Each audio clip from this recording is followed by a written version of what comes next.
It's Monday Night Raw, and you know what that means. A rivals! Can't have a WWE show without pointless shots of wrestlers arriving to a show they were advertised for in advance. And we all know they're gonna be there anyway. Alright, great, yeah, woo. Michael Cole announced that many celebrities are here tonight. Wow! What A-listers might we see? Margot Robbie? George Clooney? Canelo Alvarez? Dwayne Johnson? No, you'll get that guy from the Flagrant podcast, and you'll like it, peasant. Jey Uso out first. Everyone is barking, yeet, and he's here to wrestle. I can't believe it. A show opening match rather than a 15-minute slug of a promo. Incredible. Uso took on Grayson Waller in a bout that got disserviced by a commercial break just 3 or so minutes into the action. Credit to Jey Uso here. They probably could have just had him demolish Waller, but he squeezed a near 10-minute match out of the Aussie and let him look rather competitive. Uso is an underdog hero in storyline more than a powerhouse, so this doesn't reflect on him poorly in kayfabe ahead of WrestleMania anyway. Waller's manservant, former future star Jobston Theory, distracted Uso, allowing Waller to take control for a heat-building portion of the bout. Uso made a comeback with a Samoan drop, but was quickly cut off by Waller again, who survived one of Uso's impudent super kicks, regained control, and flattened Uso with a rolling flatliner. Uso made another comeback, landing some more flaccid super kicks on Theory and Waller, before pinning Waller after hitting him with the jogging hug he calls a spear. Waller and Theory took some lumps from Uso post-match, who then got choked out by Gunther again. Every week with this. While Gunther has put some hurt on Uso, it's still not exactly the 10 weeks of hell he promised, and nothing about this never-ending feud feels like a world title main event deal, especially for a show of the magnitude of WrestleMania. Alpha Academy later told Uso they've got his back.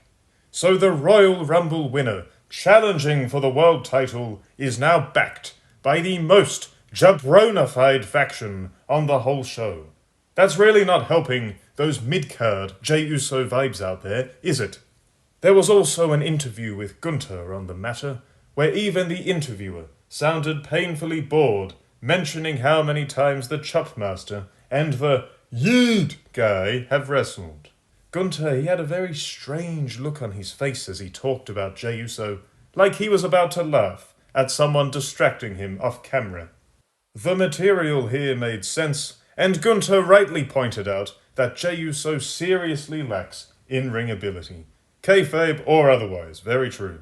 But his delivery seriously lacks in intensity for the kind of hard-hitting, bully heel character he's meant to be. Gunther, he talks like he's a robot half the time. Now, I've heard rumblings. They're considering having Gunther squash Jey Uso at WrestleMania. Probably nonsense, but it is a rumor going around at the moment. As hilarious as that would be, this guy has been very dull in the world champ role and barely featured this year, like an afterthought, despite being technically the top dog of his show. Screw it. I'm almost tempted to say, put the belt on the Yeet boy and see if he can be more than a flavor of the month catchphrase, or catchword in his case. But then again, Gunther crushing him and the spirits of all those sheep shouting Yeet in the crowd would be comedy gold. It's a tough one. It's tough. You know what? To hell with the fans. Leave the gold on Gunther until an actual main eventer is booked to wrestle him. There we go. Logan Paul got absolutely booed out of the building next after he tore off a fan's shirt due to it saying, "I hate Logan Paul." Obviously this was a scripted bit with a planted fan, but it got the job done. The heat here was massive. Paul came face to face with Andrew Skulls, that guy, who then roasted Paul, revealing that he, like everyone else bar Logan Paul's parents and partner maybe, was not here specifically to watch Logan Paul. Paul went on to hand the comedian a beating But AJ Styles is here to save the day. Does anyone else remember when Styles was Logan Paul's ally during his feud with The Miz in 2022? No? Just me? What's that? Get a life, Mark? Wow. Thanks, guys. That makes me feel really good about myself. Cheers for that. Styles was hugely over and got a big pop for sending Paul packing with a phenomenal forearm. Styles also dropped an F-bomb, not on the mic, but we all caught it. We all know it happened. Despite being from Georgia, Styles kept pointing out this show was in New York, like he was from here for some reason, like he's a hometown hero. Him and Schulz, whatever that guy's surname is, stood tall with the crowd behind them to end the segment. The heat in the building made this very basic segment turn into something wild. Not a bad start to this Paul versus Styles feud we're getting for WrestleMania, presumably. Heel New Day trashed every New York sports team under the sun in a desperate bid for cheap crowd heat next. It did not work. These guys have been booked so badly since the heel turn that the initial Dominic Mysterio kind of heat they got for turning on poor Big E is gone. A total hatchet job on these guys booking-wise. The crowd just did not care at all. The New Day took on Dragon Lee and Rey Mysterio in a tornado tag match. The rabid New York audiences demanded tables, and the LWO boys obliged, whipping one out before the New Day cut in and actually put the table back in for another bid at cheap heat. This whole sequence was then repeated to further irritate the live crowd. A lot of the match revolved around the New Day trying to ground their high-flying opponents. Dragon Lee stole the show with his crisp, agile offense, including a big double foot stomp and a running hurricane runner that sent Woods from the ring apron to crashing hard through a table. Great spot. Mysterio put a beating on Kingston, including a 619, but Kingston blocked a frog splash with his knees. Dragon Lee came back in and flattened Kingston with a big dive before a no-good, hooded menace interfered and helped New Day win. Ooh, tough stuff. That menace was none other than Chad Gable. Fresh off that bizarre mask segment last week, he fled through the crowd before the match ending up, up, down, down on Mysterio. More tension was teased in the Judgment Day next, before Dominic Mysterio seemingly made peace with Finn Balor by arranging for him to have an Intercontinental Championship bout with Bron Breakker. How Mysterio has the authority to do this is anyone's guess. Cody Rhodes out next, basically to repeat that promo he did on SmackDown last week. The crowd heavily booed the mentions of John Cena, The Rock, and Travis Scott during this promo. Rhodes noted John Cena rarely showing up, and instead of trashing him for being a part-time hypocrite, a man who had once dissed his new pal / lover / owner, The Rock, for the same reason, Rhodes revealed he didn't judge Cena for his hypocrisy. Okay then.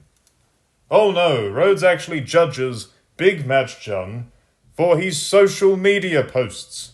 Cena's posts about discipline and hard work, many of which aren't even kayfabe, presumably, is what Cody Rhodes is upset about. He went so far as to call John Cena a moron, and this was all just so lame. Rhodes seemed so soft and victimized, and he did the whole promotion a disservice when he said there were 17,000 people attending the show, something the commentators had to correct and upped the numbers for mid-promo. All done in a bid to make a dramatic statement on Cena seeking his 17th world title win. This was flat. Rhodes is not menacing, he is not cool, he is not witty. He's a bland, politically correct, corporate goody two-shoes character, and his vow to show Cena that he's the leading star of the show fell, as I just said, flat. Apparently John Cena is back next week, on Raw. He and Cody Rhodes, the world champion of SmackDown, will have their first confrontation since the Elimination Chamber on Raw. Alright then. Resident charisma vacuum Raquel, tall lady, a woman tragically born without even a hint of personality, got the better of resident, comically overrated has-been Bayley next. Actually, no. Has-been implies Bayley was good at one point. Comically overrated never was Bayley. There we go. The loud, enthusiastic crowd embraced nap time during this match, and who on earth can blame them? Dom Mysterio and Liv Morgan pulled some shenanigans for heat on the outside, but it was not enough to pick up the atmosphere in this arena during this match. After some back and forth, Tall Lady squashed Bayley with a Tejana bomb, I guess that's how you say it, for the win. Chad Gable played innocent in an interview with Kathy Kelly next about his interference in the LWO's match. Weirdly, security had picked up someone else dressed like Gable, so it appears this oddball angle is set to get even sillier. I have nothing else to say about it until it develops a bit more. Women's segment next. The long-awaited Bianca Belair Rhea Ripley main roster showdown is on ice. Triple Nose had a Joshi itch he needed to scratch, and we're getting a triple threat at WrestleMania now. Iyo Sky is not bad, to be clear, that's not the problem here. WrestleMania traditionally hosts major singles bouts, often for the first time ever, as part of its appeal. And when I say traditionally, we're going back a long time with that comment. For those who care about women's wrestling, Ripley and Belair had some of this marquee appeal going on. It's been so long since they wrestled in NXT, and they've both become much bigger stars since then, obviously. So a match between them seemed like something you could sell quite effectively. Now though, a random, thrown together, triple threat match. And keep that phrase in mind, it's not the last time we'll be discussing it here. Bianca Belair came out. She's working hectic angles on Raw and SmackDown right now, two totally unrelated storylines. She denied any wrongdoing last week in regards to Rhea Ripley, claiming she's had more than enough drama already, with her drama club level acting opposite Naomi's actually quite impressive tearjerker performance on SmackDown last week. Rhea Ripley then stormed out, Mammy is here, whatever, big pup, and told Belair off for messing with her last week. Belair and Ripley got all up in each other's business before both getting punked out by Sky, who's got to be half their size. The height difference was really glaring here.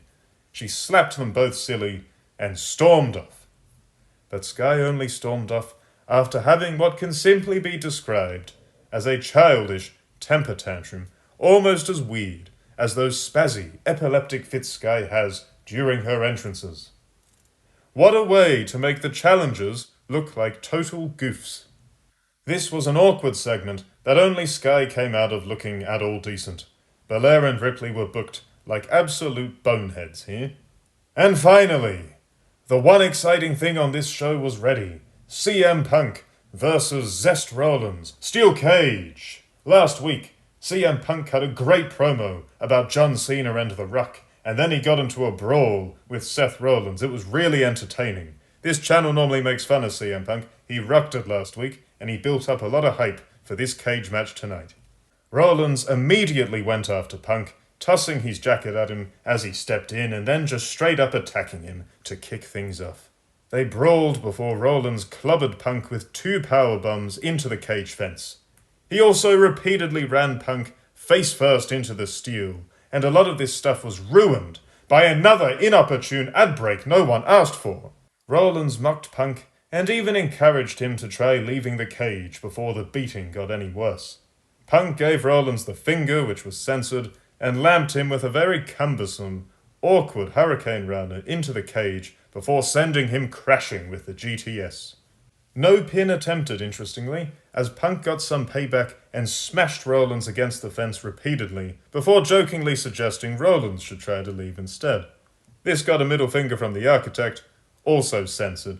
Interesting part of the story here, Punk, despite being the babyface, or at least the more clear-cut babyface, not interested in the pin, interested in embarrassing and hurting Rollins. It's a basic touch that just shows how much these two hate each other, that they're both turning into massive jerks because of their grudge. Anyways, Punk pummeled Rollins with elbow shots. The pair took the fight to the top of the cage at one point, where drone shots gave us a full, rotating view of the action, which was great. Camera work is one thing that has improved tremendously in the Triple Nose era compared to the dark days of Kevin Dunn's endless cuts. Rollins superplexed Punk back into the ring and went to hit him with a pedigree, but got caught in a GTS that he kicked out of just in time. Rollins made a comeback with an STF, but Punk managed to grapple his way into the Anaconda Vice. Rollins stooped rather heelishly to an eye gouge to get out of it before landing a curb stomp for a tight near fall. Rollins went on to basically bury the GTS, kicking out after being hit with a third one. He then survived Punk's very cumbersome interpretation of a curb stomp. Punk, sensing victory was near, eyed up that cage door, but was goaded into staying by Seth Rollins, which of course, in classic wrestling storytelling fashion, proved to be his undoing. The audience went ballistic as Rollins smashed Punk with his own GTS and crushed him with a curb stomp for another painfully close near fall. Very well worked, a lot of heat going on in the building right here, even if both men's finishes are now looking kinda weak. Rollins decimated Punk with a curb stomp from the middle rope, and just when we all thought Punk was actually going to do the job clean, Roman Reigns made a guest appearance. The OTC is in the house for the first time since Rollins tried to Benoit his brains at the Royal Rumble. Reigns threw Rollins out of the cage, actually helping him and getting him the win in the process, weirdly, before putting a beating on his, shall we say, flamboyant former Shield brother. Reigns planted Rollins with a curb stomp, which means all three Shield guys now are hitting this move across two promotions. Reigns' one looked a hell of a lot better and more explosive than Jon Moxley's one on Sunday, though, I'll give him that. A bunch of namby-pamby officials stepped in and cock-blocked Reigns before he could finish the job on the steel steps and take Rollins out for good. Where were they when Rollins did that to Reigns at the Rumble? Disgraceful. That should be part of the angle. Why do the officials only help some wrestlers? So this was all quite entertaining and wild, and it got even better then when Reigns saw Paul Heyman tending to CM Punk in the ring. The OTC sent that allegedly straight edge, but rather meth-head-looking goober into the mat with a spear to end the show on a wild, heated note. Good stuff. Very good main event. I've no doubt many are probably comparing it to AEW's recent cage match between Will Ospreay and Kyle Fletcher.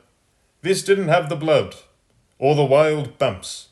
What it did have was smart psychology, consistent selling, and logical character work from both men, and on those grounds this was a technically superior bout.